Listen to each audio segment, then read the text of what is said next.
En nom de Déu i de Madonna Santa Maria i Madonna Santa Eulàlia, albirem la gran ciutat comercial de la Mediterrània, la urbs que acull comerciants i pelegrins, ciutadans honrats, nobles i menestrals, burgesos i pagesos. Barcelona, cap i casal. Sobre un turó, la catedral majestuosa. Quan s'albiren les primeres torres, s'anhela poder tornar a sentir el dolç repic de les campanes. Aquesta música, aquest tritlleig marca el pas del dia i del temps, marca la vida i la mort. Les campanes es gronxen i es paren fins a l'infinit.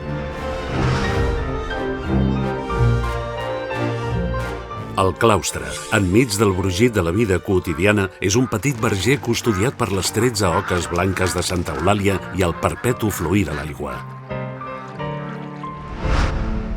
Sant Jordi, patró de Catalunya, majestuós sobre la font, però un dia a l'any cedeix el seu tron per commemorar la festa de Corpus Christi. Un passeig entre les pedres claustrals és un passejar en la història, sota l'atenta mirada de mossèn Borra, adormit i vigilant alhora, diplomàtic, bufó i amic del rei, podria narrar el que ha vist els darrers 500 anys. La capella de Santa Llúcia explica la catedral abans de la catedral, un record romànic en el conjunt gòtic, i cada any Santa Llúcia vetlla per la salut dels barcelonins. El Sant Crist de Lepant, símbol de llunyanes batalles, dolç rostre serè, contempla cada dia la fervorosa devoció d'un poble que el té per símbol, els precs dels fidels i el tràfic ingent de visitants. Alhora, Santa Helena, encimbellada al punt més alt de l'edifici, vetlla i protegeix la ciutat. La catedral és una talaia per aguaitar la ciutat. Com un vaixell ancorat sobre el mont Tàber, entre la terra i el mar, es guarda el devenir del temps. I la llum inunda la nau.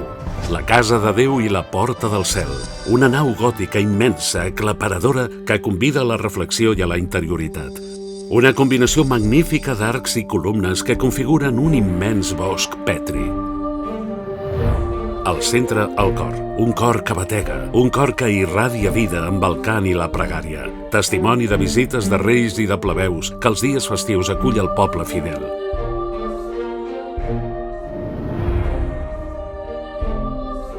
En un lloc privilegiat, protegida, refugi de la pregària, la cripta. Eulàlia, la que parla bé, la que no té por de defensar amb la paraula el que creu. L'adolescent és venerada en un esplèndid sepulcre del segle XIV que conserva les restes portades en processó, com es descriu en els relleus. 17 segles de tradició fonamenten l'arrelament del cristianisme a Barcelona. Les pedres del baptisteri paleocristià ens recorden els fruits profuns d'un cristianisme primerenc arrelat a la ciutat des de fa 17 segles. Espai d'acollida, la casa de tots. El sentit de transcendència ha deixat elements materials i immaterials que acosten l'ànima a la bellesa. Les notes de l'orgue s'eleven sempre amunt com el fum de les espelmes o de l'encens a la recerca de la divinitat. I la llum s'imposa cada albada contra la tenebra. L'estela matutina des de l'Orient anuncia l'arribada del nou dia.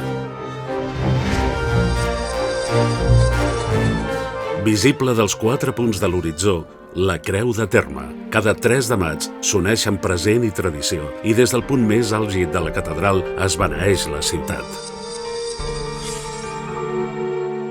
I així passa el temps i la catedral de Barcelona segueix emergint com un vaixell varat sobre la Mediterrània, entre el cel i la terra.